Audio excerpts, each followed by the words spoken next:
Class 9th। आपके science के lesson first को हम पहले ही देख चुके हैं। आज हम इसके क्वेश्चन आंसर की तरफ चलेंगे, तो स्टार्ट करते हैं इसके क्वेश्चन आंसर। लेकिन अभी भी आप इस चैनल पर नए हो तो इसको सब्सक्राइब कर लेना, जिससे आने वाले सारे वीडियोस आपको मिलते रहेंगे। फर्स्ट लेसन है हमारा मैटर इन अवर सराउंडिंग। ठीक है, लेसन अगर आप लोगों ने नहीं देखा होगा तो आप इसके लेसन को पहले देखिएगा, उसके बाद यहाँ पर आके समझिएगा। हमने इसका लेसन इसकी कमेंट बॉक्स में या डिस्क्रिप्शन बॉक्स में डाल दूंगा, स्टूडेंट आप देख लीजिएगा। क्वेश्चन यहाँ से स्टार्ट होते हैं। Which of the following are matter, कौन कौन सी चीज़ें मैटर है और कौन सी नहीं है। चेयर क्या होती है, जिसको हम टच कर सकते हैं, यानी उसके अंदर मास भी होता है, वो कुछ स्पेस भी घेरती है ना। इट कैन ऑक्यूपाई स्पेस, तो वो क्या है, हाँ मैटर है। एयर को हम फील कर सकते हैं स्मेल के थ्रू, या हवा जब चलती है तो हमारे हेयर्स उड़ते हैं तो हम फील कर पाते हैं। और ये स्पेस ऑक्यूपाई करती है, एयर का मास होता है, बिल्कुल होता है, तो एयर भी क्या है, मैटर है। लेकिन love not matter. Smell is also a matter student, क्योंकि एक प्रकार की स्मेल हमें हर किसी गैस से होती है। जब कोई गैस हमारे आसपास रिलीज होती है तो हम उसको स्मेल कर पाते हैं, तो ये मैटर है। हेट मतलब किसी से घृणा करना, ये कोई मैटर नहीं है, ये हमारी सोच है, थिंकिंग है। आलमंड्स मैटर है। थॉट हमारी सोच भी क्या है, मैटर नहीं है। कोल्ड ठंड कोई मैटर नहीं है। लेमन यस, लेमन वाटर एक मैटर है। स्मेल ऑफ परफ्यूम भी एक मैटर है स्टूडेंट, क्योंकि उसके अंदर भी कोई ना कोई मटेरियल होता है। ठीक है, तो ये हमने देख लिया क्या क्या मैटर है क्या नहीं है। Give reasons for the following observation. The smell of hot sizzling food reaches you several metre away, but to get the smell from cold food you have to go close. ऐसा क्यों होता है student? मैं आपको orally पहले समझाता हूँ क्या होता है। जो हॉट फूड होता है ना, उसके अंदर जो गैसेस होती हैं, मतलब ये कह लो कि उसकी स्मेल जो होती है वो थोड़ी सी, उसकी स्मेल हमेशा किसी गर्म चीज़ से गैस से आती है स्टूडेंट। तो उसके अंदर से जो गैसेस या उसकी स्मेल निकलती है वो हॉट रहती है, गर्म रहती है। तो गर्म जो रहती है ना, उसके अंदर एक्स्ट्रा एनर्जी होती है, तो पूरे एटमॉस्फेयर में फैल सकती है। लेकिन जो कोल्ड होता है, कोल्ड मटेरियल के पास कोई गैस अगर होती भी है पर वो उतनी हॉट नहीं होती है, तो सारे एटमॉस्फेयर में फैल नहीं पाती है। ये एक मेन रीज़न होता है इसका। इसका रीज़न हम लिख लेते हैं। क्या रीज़न लिखेंगे?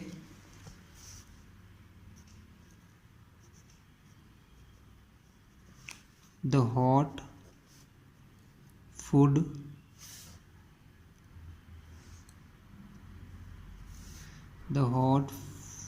से स्मेल इज ड्यू टू, किसकी वजह से होती है student? Due to hot vapours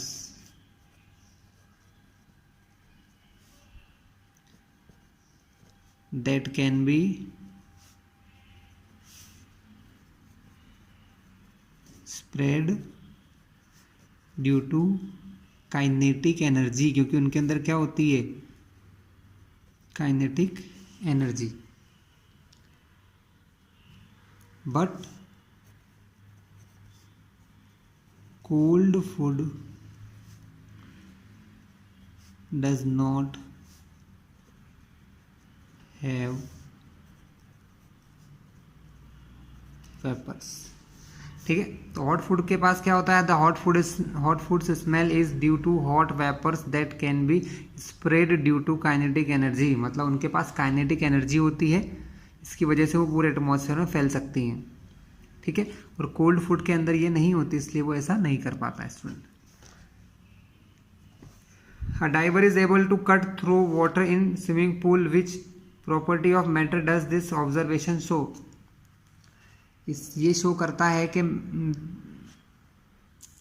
to properties यहाँ पर शो होती है। पहली प्रॉपर्टी कि मैटर, जो लिक्विड पार्टिकल होते हैं उनके बीच में थोड़ा स्पेस होता है ना। और दूसरा कि लिक्विड के पार्टिकल्स जो होते हैं वो क्या कर सकते हैं, मूव कर सकते हैं, वो फ्लूइड होते हैं, वो एक जगह दूसरी जगह जा सकते हैं। ठीक है, तो यहाँ पर दो प्रॉपर्टीज शो होती हैं, एक फ्लूइड मतलब मूव कर सकते हैं लिक्विड के पार्टिकल, और दूसरा they having space between them, और पार्टिकल के बीच में स्पेस होता है। ये आप लिख लीजिएगा, मैंने आपको डिक्टेट कर दिया। What are the characteristic of the particle of matter, metal particle की क्या क्या कैरेक्टरिस्टिक होती है, तो ये आपको बुक में टिक करवा देता हूँ, देख लीजिए। अगर आप सिर्फ हेडिंग लिखना चाहें तो हेडिंग भी लिख सकते हैं। ये लिखा है characteristic of particle of matter. पहला, पार्टिकल ऑफ मैटर है वो स्पेस बिटवीन देम, उनके बीच में क्या होता है, स्पेस बिटवीन देम, स्पेस होता है। सेकेंड प्रॉपर्टी है particle of matter are continuously moving, ये लिख लीजिएगा आप लोग। थर्ड है particle of matter attract each other, वो एक दूसरे को अट्रैक्ट करते हैं। ये सब क्या है, प्रॉपर्टीज ऑफ मैटर पार्टिकल है या characteristic of particle of matter है। Clear class? तो ये भी मैंने आपको टिक करवा दिया है। चलिए नेक्स्ट चलते हैं, अगले क्वेश्चंस कहाँ पर है हमारे पास। नेक्स्ट क्वेश्चन है पेज नंबर 6 पर। इन टेक्स्ट क्वेश्चन ही पढ़ रहे हैं हम लोग अभी ज़्यादातर। The mass per unit volume of a substance is called density. ये फॉर्मूला है, डेंसिटी बराबर mass upon volume, mass per unit volume is known as density.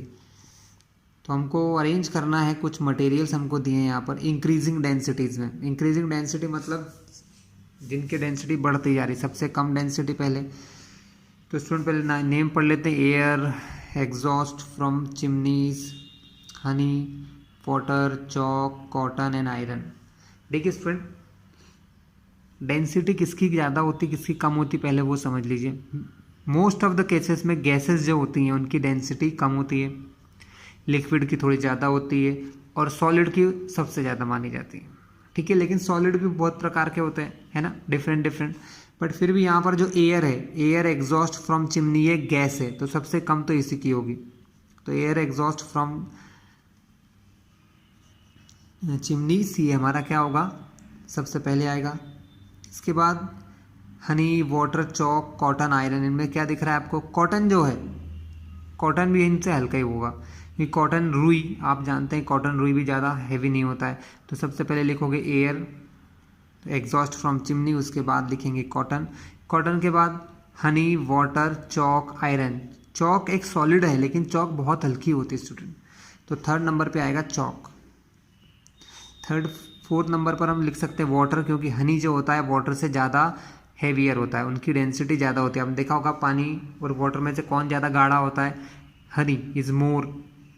So number 4 पर वाटर, नंबर 5 पर हनी और नंबर 6 पर आयरन। फिर से सुन लीजिए, एयर एग्जॉस्ट फ्रॉम चिमनी सबसे कम डेंसिटी, उससे ज़्यादा डेंसिटी कॉटन की, कॉटन से ज़्यादा चॉक, चॉक से ज़्यादा वाटर, वाटर से हनी, हनी से ज़्यादा आयरन। तो ये हमने लिख लिया according to densities. Tabulate the difference in the characteristic of states of matter. हमको अलग अलग स्टेट्स में कैरेक्टरिस्टिक का डिफरेंस लिखना है स्टूडेंट। तो स्टूडेंट हम देख लेते हैं, हमको सॉलिड, लिक्विड और गैसेस में डिफरेंस लिखना है। तो हमने एक छोटा सा टेबल सा फॉर्मेट बना लिया, सॉलिड, लिक्विड एंड गैस। पहली property, particle of solid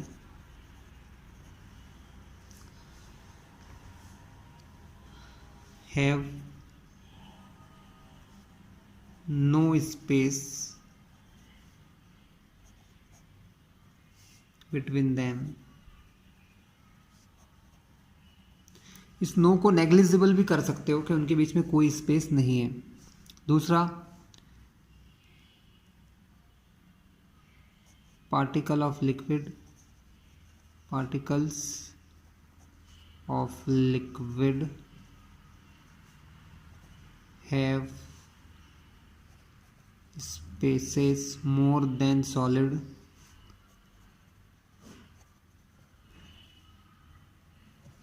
and less than gases। मतलब लिक्विड में जो पार्टिकल के बीच का स्पेस होता है वो सॉलिड से ज़्यादा होता है लेकिन गैसेस से कम होता है। Gases have a lot, gases have, gases particle कर लेना आप, गैसेस पार्टिकल हैव, यहाँ पार्टिकल लिख लेना आप लोग, particles have, gases particle have a lot of space between them. थोड़ा सा राइटिंग ठीक नहीं आ रही है, कोई बात नहीं। नेक्स्ट हम देखते हैं, ये फर्स्ट हम का डिफरेंस था इन तीनों में, पहला डिफरेंस ये था। दूसरा डिफरेंस क्या है student? Attractive force of attraction. तो force of attraction, force of attraction between particles, between particles is maximum. सबसे ज़्यादा फोर्स ऑफ अट्रैक्शन किसी में होता है? सॉलिड में होता है।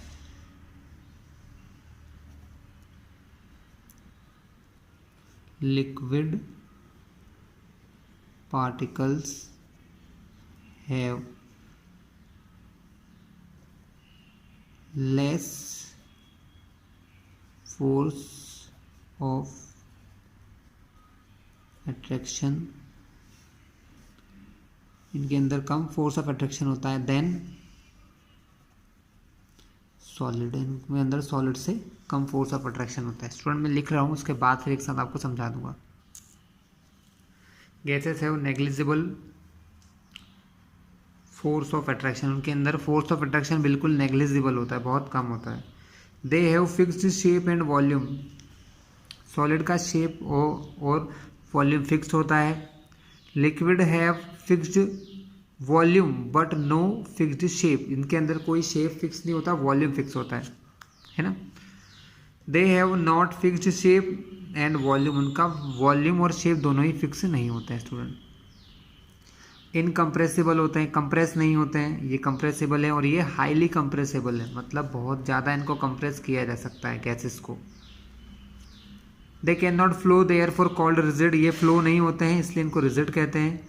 दे can flow therefore called fluid, ये फ्लो हो सकते हैं इसलिए इनको फ्लूइड कहते हैं।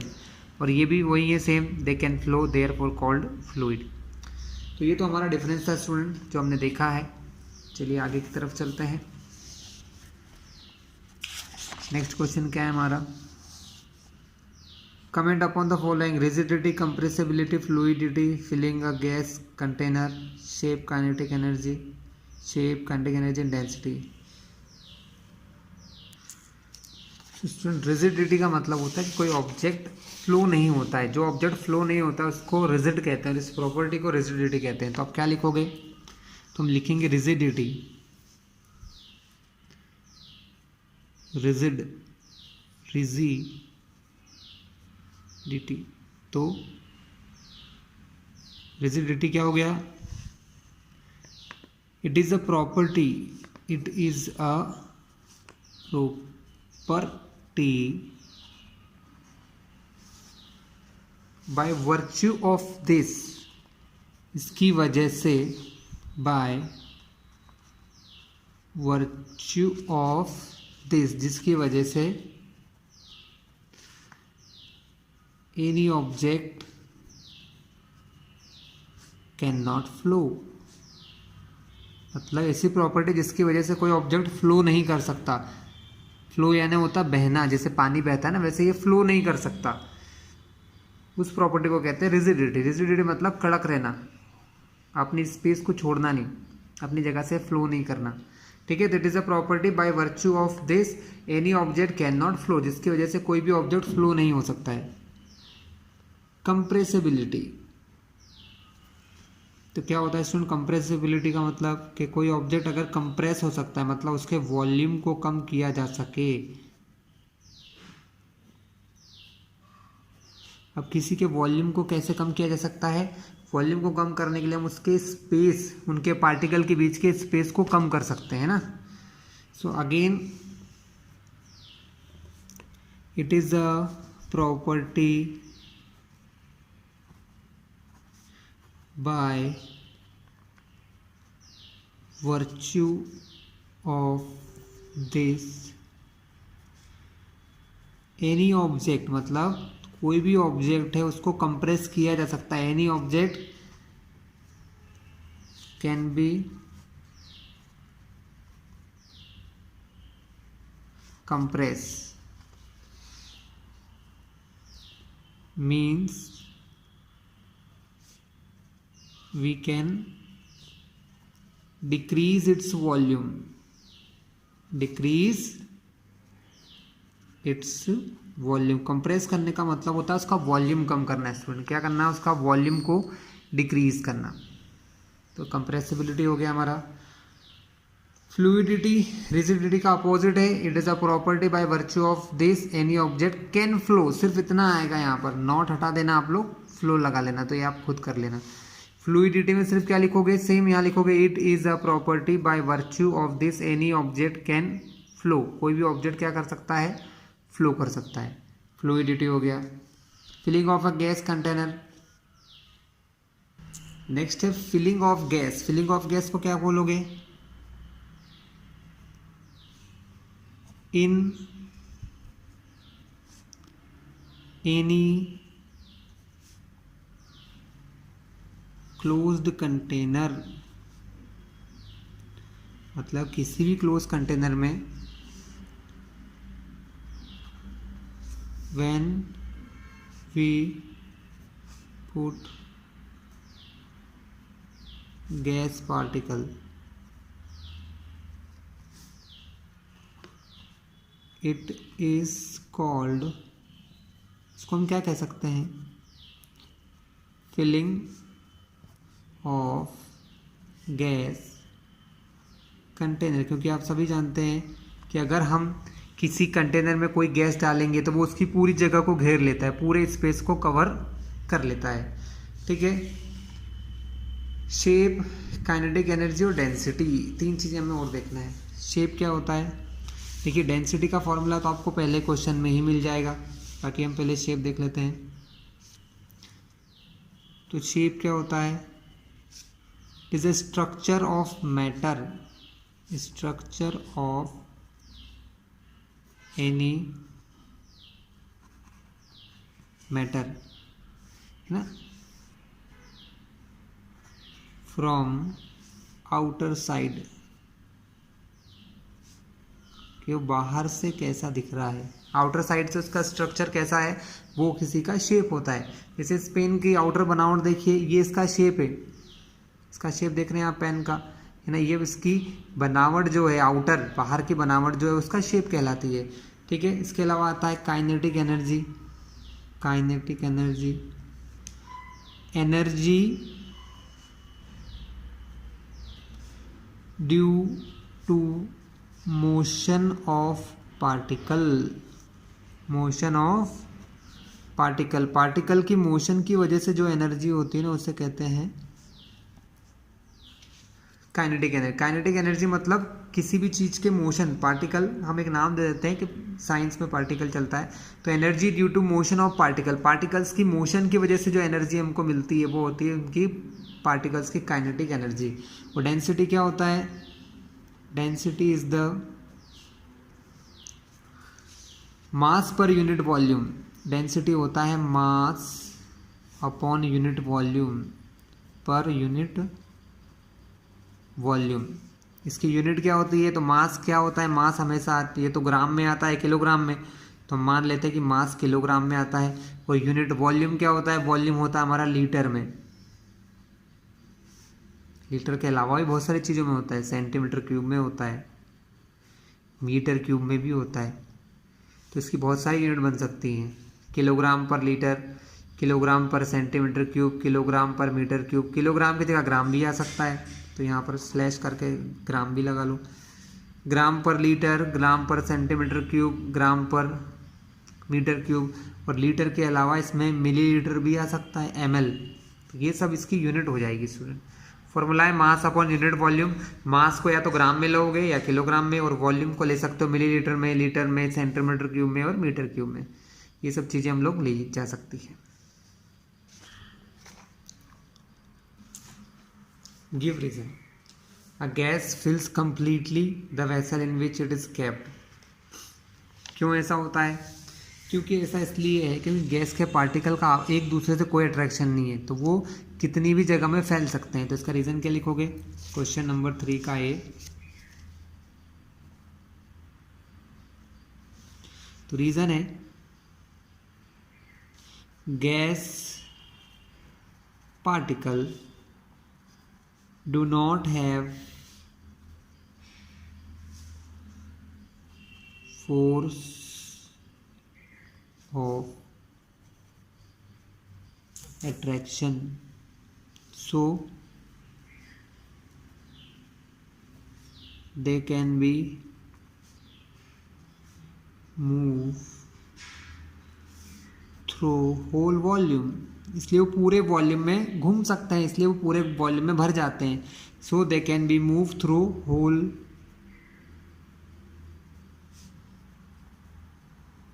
वॉल्यूम ऑफ कंटेनर, इसलिए वो पूरे वॉल्यूम में फैल भी जाते हैं. इसलिए यही रीज़न है स्टूडेंट हमारा. Gas exert pressure on the walls of container, जिस कंटेनर में हम गैस को भरते हैं उस वो कंटेनर पर ये एक प्रेशर अप्लाई करते हैं. क्यों? So moving particle of gas, क्योंकि गैस के पार्टिकल मूव करते हैं, चल सकते हैं, है ना. गैस के पार्टिकल में अट्रैक्शन फोर्स नहीं होता, वो मूव कर सकते हैं. So moving particle of gas collide on the walls of container,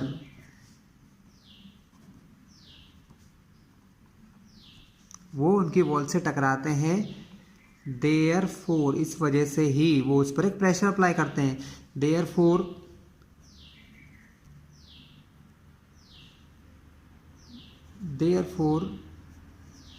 the gas particles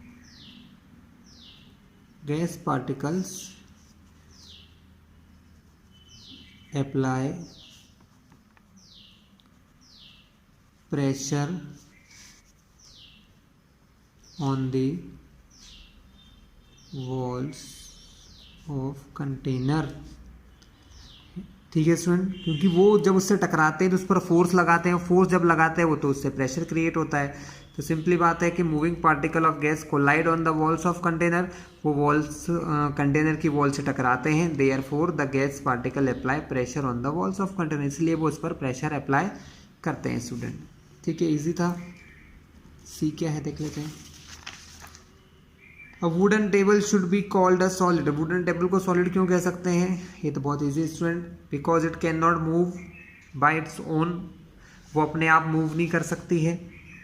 ठीक है,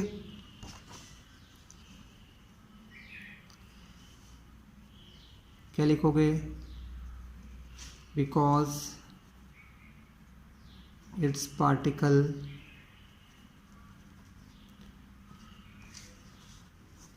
remains at the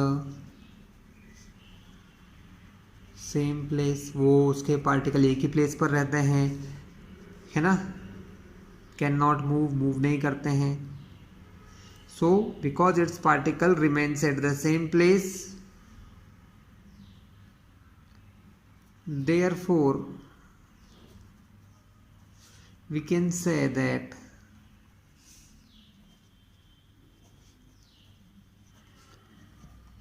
it is a solid. तो हम ये कह सकते हैं कि ये क्या है? एक सॉलिड है. ठीक है क्लास, इजी थे साहब. नेक्स्ट देखते हैं हम लोग क्या है. We can easily move our hands in air but do not same through the solid block of wood. We need a karate expert, मतलब हम किसी लकड़ी के ब्लॉक में अपना हाथ नहीं चला सकते जबकि हवा में हमारे हाथ चला सकते हैं. ऐसा क्यों? बिकॉज एयर के पार्टिकल्स जो होते हैं उनके इस बीच में स्पेस होता है स्टूडेंट, और हम उनको पुश कर सकते हैं इजीली, क्योंकि उनके बीच में फोर्स ऑफ अट्रैक्शन कुछ भी नहीं होता है. तो रीज़न लिख सकते हैं हम लोग बहुत easily.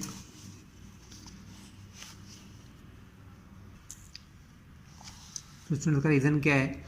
Because air is a gas, air एक गैस है, and it's particle do not have force of attraction, तो उसके पार्टिकल के बीच में फोर्स ऑफ अट्रैक्शन नहीं होता. So they can be move by a little force, तो हमको अब हमारे हाथ के थोड़े से फोर्स से हम दूर हटा सकते हैं. But solid particle have a lot of force of attraction, लेकिन सॉलिड पार्टिकल के बीच में बहुत सारा फोर्स होता है. So we can not move its particle by small forces, तो हम थोड़ा बहुत फोर्स लगा के हमारे हाथ से इसको नहीं हटा सकते, लेकिन जो कराटे एक्सपर्ट होते हैं वो थोड़े से ज़्यादा टफ होते हैं, so we need a karate expert, इसलिए हमको उनकी ज़रूरत होती है क्योंकि वो इनको ईजिली दूर कर सकते हैं, क्योंकि उनको ज़्यादा फोर्सेस की प्रैक्टिस होती है स्टूडेंट। तो रीज़न क्या है, रीज़न है फोर्स ऑफ अट्रैक्शन, क्योंकि फोर्स ऑफ अट्रैक्शन गैसेस में नहीं होता, इसलिए उनको आसानी से हटा सकते हैं, और सॉलिड पार्टिकल में बहुत सारा a lot of force of attraction होता है, बहुत सारा, इसलिए उनको नहीं हटा सकते। इस सेक्शन का last question, liquid generally have lower density as compare to solid, liquid की डेंसिटी सॉलिड से कम होती है, but you must have observe that ice float on water, मतलब आइस वाटर पर फ्लोट करता है, तैरता है, इसका मतलब आइस की डेंसिटी वाटर से कम है, जबकि आइस सॉलिड है और वाटर गैसेस है। इसका रीज़न ये है कि वाटर की डेंसिटी 4 डिग्री सेल्सियस पर सबसे ज़्यादा होती है। तो ये क्वेश्चन नंबर हमारा 4 है। So water has maximum density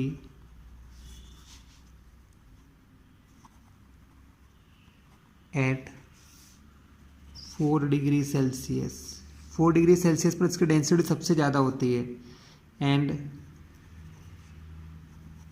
it's a liquid state, और ये कौन सी स्टेट होती है, लिक्विड स्टेट होती है, देयरफॉर इसीलिए आइस फ्लोट्स ऑन वाटर, इसीलिए आइस जो है वो वाटर पर फ्लोट करता है स्टूडेंट्स। नेक्स्ट देखते हैं स्टूडेंट, कुछ और क्वेश्चन हमारे पास यहाँ पर हैं। पेज नंबर 10 के ऊपर इन टेक्स्ट क्वेश्चन है। Why does a desert cooler cool better on a hot dry day. Student ऐसा इसलिए होता है, इवेपोरेशन जो होता है ना, हॉट ड्राई डे अगर है तो जो एनर्जी होती है किसके पास, जो हमारे डेजर्ट के पास जो रेत होती है उसके पास जो एनर्जी होती है, उसमें सैंड के पास, वो कौन ले लेता है, एयर पार्टिकल ले सकते हैं, जिससे क्या होगा, डेजर्ट की जो रेत है या सैंड है वो जल्दी से कूल हो सकती है ना। तो ड्यू टू इवेपोरेशन, है ना, इवेपोरेशन की वजह से ऐसा होता है।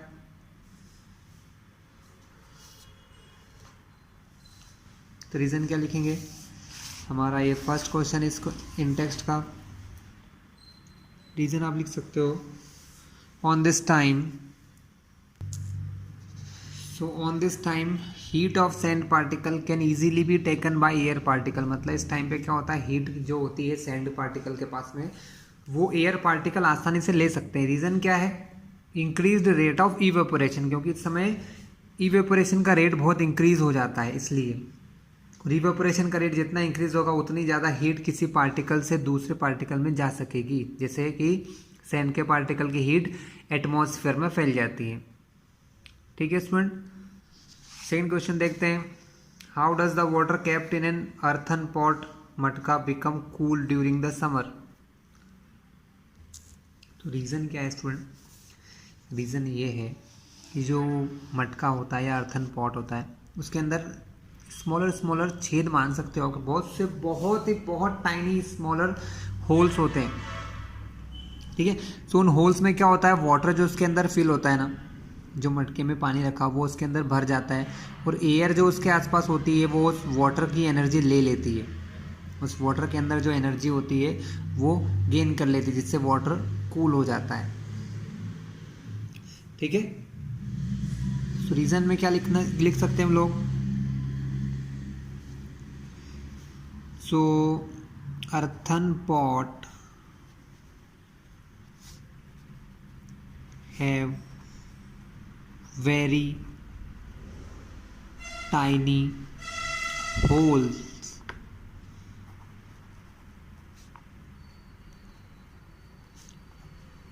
therefore water particle can be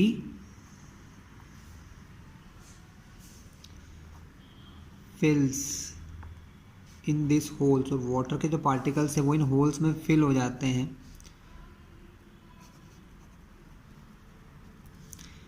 air surround spot can take its energy. तो एयर के जो पार्टिकल होते हैं आसपास के वो इसकी एनर्जी को ले लेते हैं एंड मेक इट कोल्ड, और उसे ठंडा बनाते हैं। नेक्स्ट देखिए स्टूडेंट, थर्ड क्वेश्चन है, why does our palm feel cold when we put some acetone और पेट्रोल और परफ्यूम ऑन इट। इसका आंसर बुक में ही टिक कर सकते हैं student.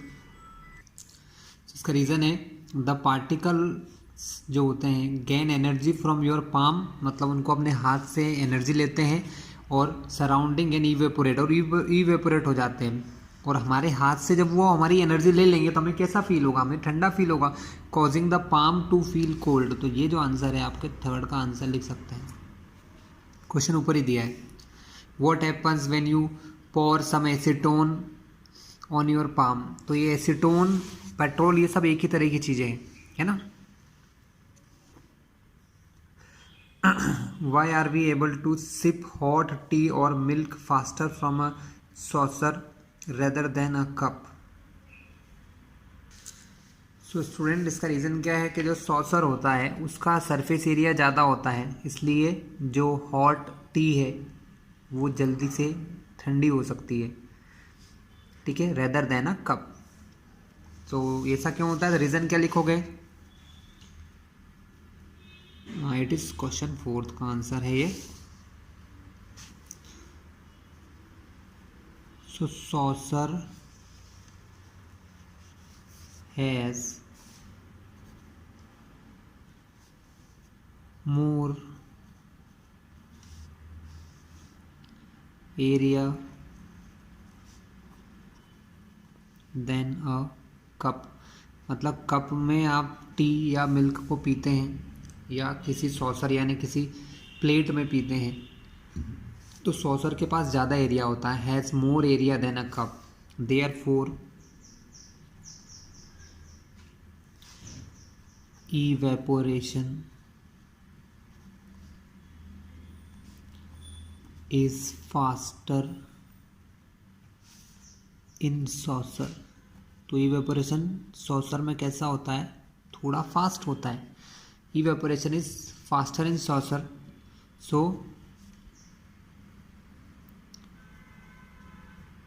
milk or tea can be cooled easily in saucer। तो वो जल्दी से और आसानी से सॉसर में ठंडी हो सकती है, so we can drink it quickly, और ठंडी होने की वजह से हम उसको जल्दी से पी भी सकते हैं। तो सिर्फ रीज़न क्या है, ज़्यादा एरिया होता है सॉसर के अंदर, थोड़ा सा चौड़ा होता है, ब्रॉड होता है, एरिया ज़्यादा होता है, तो इवेपोरेशन जल्दी हो जाता है, जल्दी वो ठंडी हो जाती है, हम जल्दी से उसको पी लेते हैं। तो यही सिर्फ रीज़न है। What type of cloth should we wear, हमें किस टाइप के क्लॉथ पहनना चाहिए समर सीजन में, तो इसका रीज़न है कॉटन क्लॉथ, है ना। Cotton being a good absorber of water help in absorbing the sweat and exposing it to atmosphere for easy evaporation. तो ये आंसर आप यहीं से लिख सकते हैं, है ना। हमें किस टाइप के कपड़े पहनना चाहिए, हमें कॉटन के क्लॉथ पहनना चाहिए, तो क्योंकि वो क्या होते हैं, वो एब्जॉर्बर होते हैं अच्छे, है ना। जो स्वेट पसीना हमको निकलता है वो हम आसानी से उसको वो एब्जॉर्ब कर लेता है, जिससे कि हमको थोड़ा सा कूल या ठंडा फील होगा। तो हम इंटेक्स्ट क्वेश्चन की तरफ चलते हैं स्टूडेंट, पीछे की तरफ देखते हैं। इंटेक्स्ट क्वेश्चन हमको दे रखे हैं यहाँ पर, एक बहुत अच्छी टेबल है स्टूडेंट, इसको आप जरूर याद कीजिएगा, आप लोगों को बहुत बढ़िया रहेगा ये, है ना। इसमें क्वांटिटीज़ है, जैसे टेम्परेचर, उनकी यूनिट दी हैं और सिंबल दिए हैं। जैसे टेम्परेचर को नापते हैं केल्विन में, लेंथ को नापते हैं मीटर में, मास को किलोग्राम में, वेट को न्यूटन में, वॉल्यूम को क्यूबिक मीटर में, डेंसिटी को किलोग्राम पर मीटर क्यूब, प्रेशर को पास्कल में, पीए उसकी सिंबल है। एक्सरसाइज क्वेश्चन बहुत इजी है। पहला है 293 केल्विन 470 केल्विन को कन्वर्ट करना है सेल्सियस स्केल में। तो एक फॉर्मूला है स्टूडेंट, बहुत इजी सा, आप सभी को पता होगा, हमने देखा हुआ है। फॉर्मूला क्या होता है? फॉर्मूला बहुत इजी सा है कि केल्विन और टेम्परेचर में एक रिलेशन है। वो रिलेशन ये है कि केल्विन इज इक्वल्स टू 273.15 होता है, लेकिन हम लोग जनरली इसको 273 ही मानते हैं। तो 273 प्लस सेल्सियस। अब हमको इनमें से अगर केल्विन पता है तो सेल्सियस निकाल सकते हैं, और सेल्सियस पता है तो केल्विन निकाल सकते हैं, जो आपको करना हो। 293 केल्विन दिया है, तो केल्विन के प्लेस पे क्या लिखोगे आप? 293 इज इक्वल टू 273 प्लस सी। 273 इधर आएगा तो प्लस से माइनस बन जाएगा, तो माइनस 273 इक्वल टू सी। तो सी मतलब सेल्सियस में टेम्परेचर कितना हो गया? 20 डिग्री। दोनों को माइनस कर दिया। ठीक है स्टूडेंट, यही काम आपको इसमें करना है। नेक्स्ट क्वेश्चन क्या है? डिग्री सेल्सियस को केल्विन में करना है। सेम फॉर्मूला लगेगा, बस हमको सेल्सियस की जगह रखना है। यहाँ पर दिया है convert the following temperature to Kelvin scale, Celsius में दे रखा है। सेकंड का ये क्वेश्चन है, सेकंड वाले का 25 डिग्री सेल्सियस को केल्विन में बदलना है। फॉर्मूला ऊपर ही लिखा है, केल्विन बराबर होता है 273 प्लस सेल्सियस, सेल्सियस दिया 25, तो दोनों को प्लस करोगे तो ये आ जाएगा 298 केल्विन। केल्विन कितना आ गया? 298। इजी है क्लास, ये क्वेश्चन भी आप कर लोगे। Give reason for the following observation. Naphthalene balls disappear with time without leaving any solid. तो रीज़न क्या है? नेपथलीन बॉल्स सॉलिड नहीं छोड़ती क्योंकि वो गैसेस में कन्वर्ट हो जाती हैं। They converted to gases. Reason क्या है? रीज़न क्या लिखोगे स्टूडेंट? थर्ड के में दे कन्वर्टेड टू गैसेस, वो गैसेस में कन्वर्ट हो जाती हैं। देयरफॉर